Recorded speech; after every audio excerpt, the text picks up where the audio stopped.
Well, good afternoon to everybody on this Sunday, and hope that you've had a great day so far. Hope that everybody was able to have a great day of worship so far, and remembering Jesus and the Lord's Supper, and just singing and praying, and hope that your day has been good. And if not, I hope and pray that it'll only get better.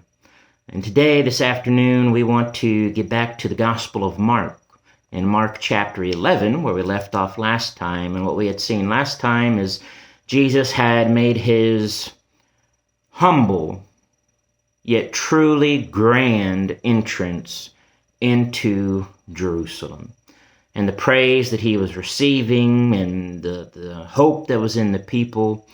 And we saw Jesus, as Mark said in verse 11, that he looked around there in Jerusalem, and then he ended up in the temple, and then ended up going to Bethany for that night. And that's where we pick up in verse 12, in Mark chapter 11, verse 12 today, because we're told the next day, when they had come out from Bethany, because that's where they were staying the night before, Jesus was hungry. Jesus was hungry. You know, that's a very simple statement, but one that is profound because it speaks to the humanity of Jesus, that he was truly in the flesh, that Jesus got hungry just like we do, just like anybody who's ever lived on the face of this earth.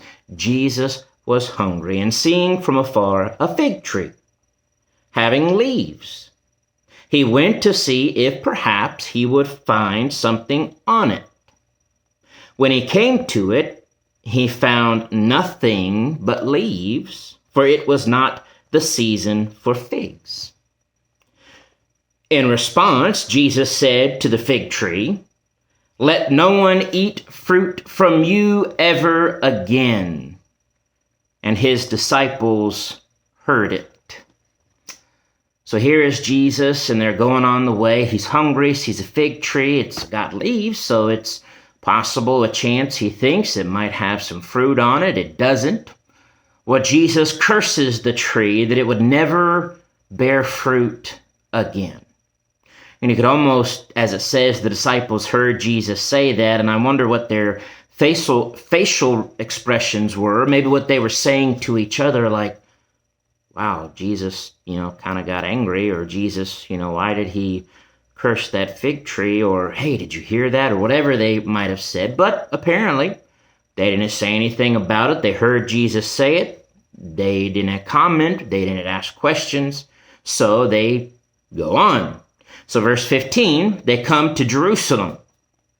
And notice what happens in Jerusalem, that Jesus went into the temple where he had actually, been the day before, looking around. And I kind of wonder, seeing as how Mark sort of said it in verse 11, and now what Jesus is doing in the temple, that maybe Jesus was seeing the condition of things and scoping things out there in the temple, because he comes this day into the temple and began to drive out those who bought and sold in the temple, and overturned the tables of the money changers and the seats of those who sold doves.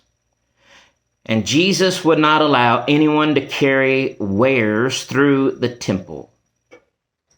And then he taught, saying to them, "Is it not written, my house shall be called a house of prayer for all nations?" That's what God said in the scriptures of his house, of his holy temple. But you, Jesus says, you have made it a den of thieves. A den of thieves, he says, which should speak to some of the things going on there, and what these people were doing, and what they had turned the temple and parts of the temple into. And so Jesus, filled with righteous indignation, with anger towards this defilement of the temple, does something about it. He sends them away, drives them away. He turns over the tables. He basically kicks them out. Well, of course, verse 18, the scribes and chief priests heard it. They didn't like it, and sought how they might destroy Jesus. For they feared Jesus because all the people were astonished at his teaching. So they were afraid of Jesus because people were hearing and believing and being in fear and awe of him, and they didn't want anybody following anyone else, and especially someone they considered to be a false teacher, a false Christ, which was not true. Jesus is the Christ, is the teacher of truth. But many of these could not see it, didn't want to see it. And when evening had come, Jesus went out of the city. So again, they come into Jerusalem, into the temple. Jesus clears out the temple. And then that night, they go back out of the city. They probably went back home or went back to stay in Bethany is my assumption. Because then, verse 20, now in the morning as they passed by, they saw the fig tree, that same one that Jesus had cursed the day before. So they're walking the same path. Now in the morning as they passed by, they saw the fig tree, and it was dried up from the roots. It withered. It dried up. It died. And it was definitely not going to bear any fruit and not even leaves. And Peter noticed it, remembering, he sees this fig tree, and then it dawns on him, this is the tree. I remember what Jesus said to this tree yesterday. So he says, gotta find my place. Rabbi, look, the fig tree which you cursed has withered away. I would be shocked and amazed and too, which, by this point, it shouldn't be very shocking because of all the miracles that Jesus had done up until now. But Peter was excited. Peter said, Lord, the fig tree you cursed, it is withered away. So Jesus has a lesson in this. He says, Jesus answered and said to them, have faith in God. That's his message. Have faith in God. For assuredly I say to you, whoever says to this mountain, be removed and be cast into the sea, and does not doubt in his heart, but believes that those things which are things that he says will be done, he will have whatever he says. Therefore, I say to you, whatever things you ask when you pray, believe that you receive them, and you will have them, he says. Jesus' message in what Mark tells us from this withered fig tree is have faith. He uses this moment as an opportunity to teach faith in God and praying to God, that we've got to have the faith that believes that God hears our prayers and that with God all things are possible. And this is a lesson for us today of having faith when we pray. When we pray to God, do we really believe that God can do it? Do we believe that God will do it? When we pray, we've got to pray with faith, believing, no doubting. And we've got to trust that God hears our prayers and that God can. And even have confidence God will, if it be according to his will, that God will do it.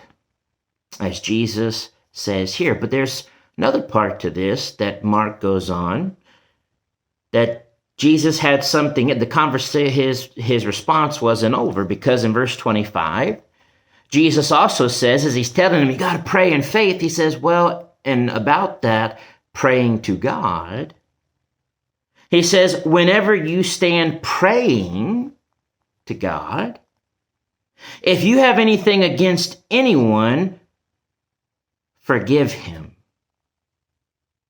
Forgive him, that your Father in heaven may also forgive you your trespasses. But if you do not forgive, neither will your Father in heaven forgive your trespasses. Jesus knew something about us as humans in general. Maybe he knew something about the disciples and those people around him. Whatever the case was, Jesus teaches also the lesson of forgiving one another. That in connection to all of this, we cannot come to God in prayer with bitterness or contention in our heart against others. So if we're going to come to God praying in faith, Jesus reminds us, commands us, that we got to make sure we don't have anything against our brother and they don't have anything against us, but that we forgive one another. Because as Jesus says, if we do not forgive one another, then we will not be forgiven by our Father in heaven. If we are unwilling to forgive others, then God's not going to do anything for us if we come to Him in prayer. And that's a very important reminder and lesson for all of us. As we seek to pray in faith, let's also pray in purity of heart and holiness and love, with a heart and a conscience that is free of grudges and bitterness, hatred. Let us love and forgive one another so that God will hear our prayers. And we can pray in faith, knowing God hears us, and that we will also be forgiven of our own sins. How can we expect to forgive God? Or how can we expect to get forgiveness from God if we do not forgive one another? So let's take this lesson to heart today as we pray. Pray in faith without doubting. Pray in faith with a loving heart that forgives all.